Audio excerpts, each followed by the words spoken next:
Today I will show you a crime thriller film from 2005, titled Revolver. Spoilers ahead. Watch out and take care.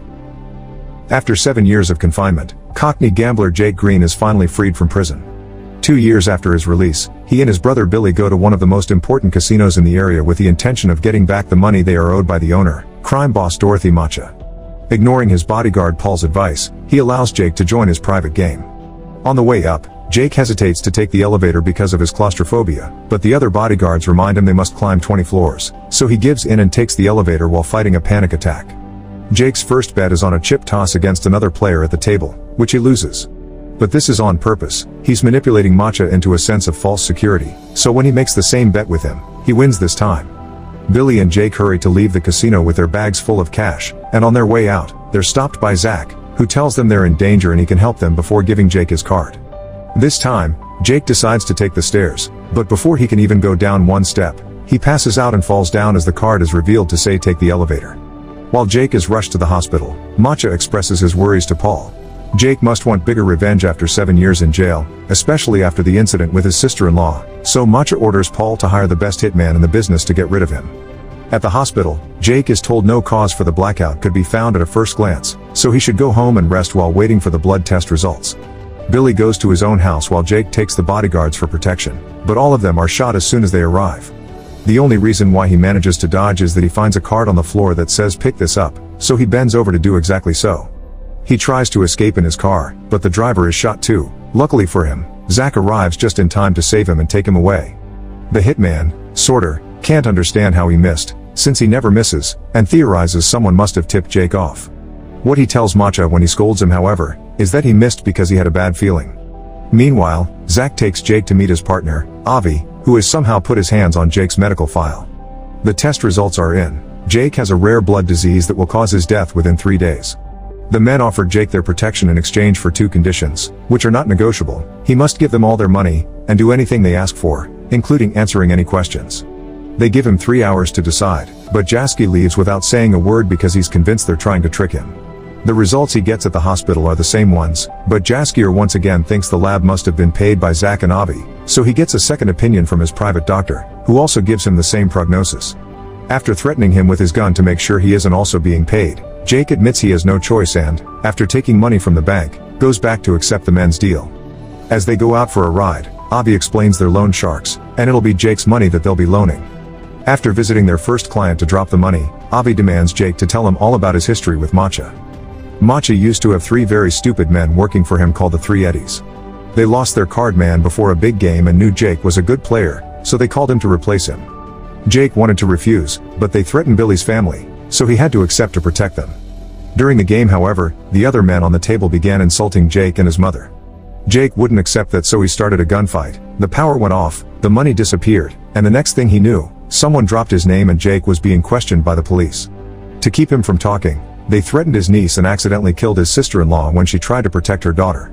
Jake didn't tell the cops that Macha organized the games and was sent to jail for 7 years. During that time, the Eddies upset Macha in some way which resulted in him using them as concrete. After visiting a bunch of clients, Zach sends Jake to stay at a motel. Meanwhile, Macha and Paul visit crime kingpin Sam Gold, considered the ultimate figure all other crime bosses want to be like. However, Gold never receives visitors, so instead they meet with his advisor, Lily Walker, who accepts to broker a powder deal with Macha. She also reminds him that Gold doesn't like publicity or give second chances.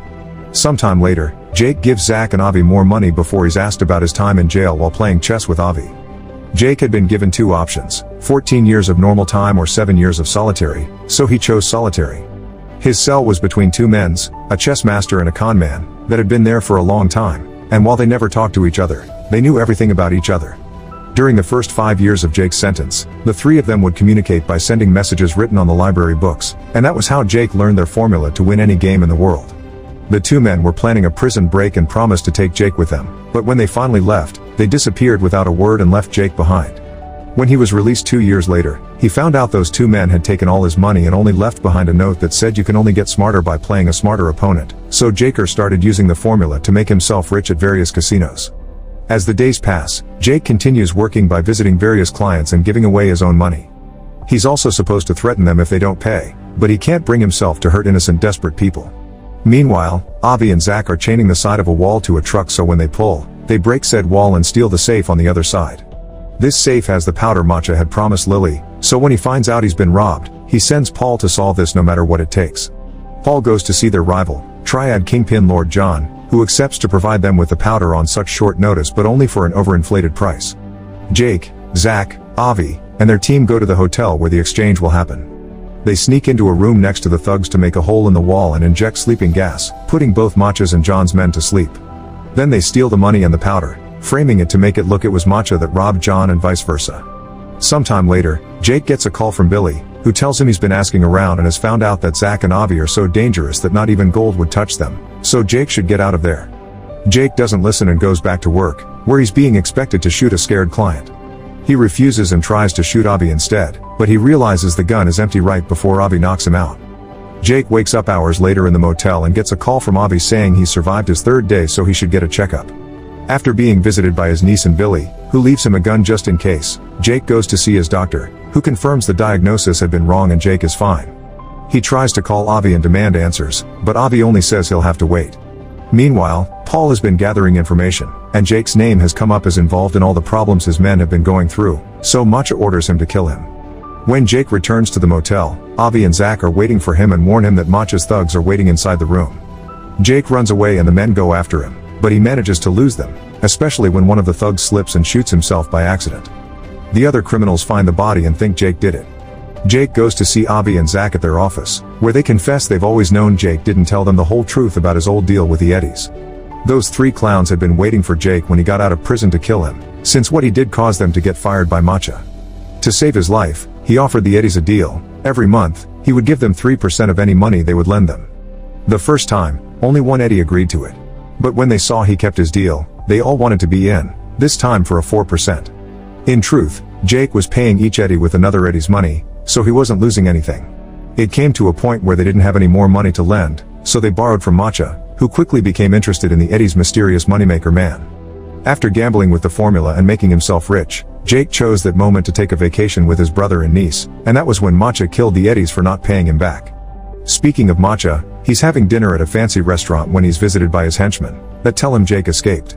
Sorter recognizes John's lover pretending to be a waitress, so he shoots her before leaving the restaurant to go after her driver. However, his shooting is still off and he only got to hurt her, not kill her, so before dying, the woman manages to shoot Matcha's finger off in the middle of the commotion. Then, Sorter is sent to Lord John's hideout to kill him and his men. Back to Jake, he's still chatting to Zach and Avi while they play golf on a roof. They explain to him that nobody ever gets to see gold because he doesn't actually exist. He's just a representation of ego and the personification of greed. He only has power over those who invest in him. So what Jake needs to do is change the rules of what he allows to control him. Afterward, Jake takes the rest of his money from the bank and donates it all before sneaking into Matcha's bedroom. While fighting with the voices in his head that represent his ego, Jake apologizes to Matcha for tricking him out of his money, accepts him as the superior crime lord, and tells him he's made a donation in his name before leaving. In order to confront his fears, Jake takes the elevator, which gets stuck on the 13th floor. While fighting off a panic attack, he has a conversation in his mind in which he rejects his ego, finally stepping out of the game as a free man. Once the elevator being's working again, Jake reaches the ground floor and finds Matcha waiting for him with a gun, driven crazy by his own ego. However, Jake is at peace with himself and simply walks past him, which drives Matcha mad because he can't understand how someone won't fear him. He begins crying as he understands how thoroughly humiliated he's been. The next morning, Paul brings Matcha all the local newspapers for him to see his name plastered all over them. Jake hadn't been lying when he said he made a donation in Matcha's name, and now everyone thinks the casino owner cares about the community. Matcha is happy to take the credit, but his happiness is short-lived. Paul also informs him that Jake has the powder and he's been playing them all along. Paul, Sorter, and the rest of Matcha's henchmen go visit Billy, who manages to hide his daughter in the cupboard when he realizes one of his bodyguards has betrayed him. Once he's found, the men begin hurting him while interrogating him, not believing when he says he doesn't know where Jake and the powder are. Paul's methods are quickly escalating and Sorter starts feeling uncomfortable, especially when they make the girl come out of the cupboard after they hear her sob. Refusing to hurt a child, Sorter rejects his ego and begins killing his fellow henchmen methodically and effectively, but he makes a mistake at the end and gets killed too. Meanwhile, Matcha is visited by Lily. She brings him a wreath sent by Gold, who isn't happy with seeing Matcha's name all over the newspaper since he doesn't like publicity. Lily also informs him that Matcha's time is over and he won't have a second chance, which sends him into another panicking frenzy.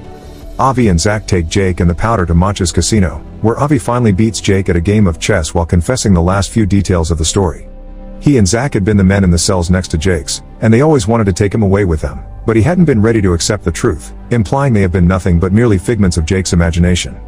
Unfortunately, he doesn't have time to come to terms with this because at that moment, the casino's bodyguards come to take him to see Macha, who has the girl with him.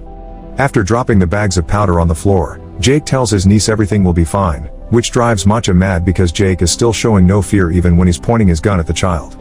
Humiliation causes the ego voices in Macha's mind to reach the conclusion that Jake can't hurt a dead man, so he puts the gun against his head and make sure to subscribe and turn on notifications so you can watch more videos like this. Thanks for watching.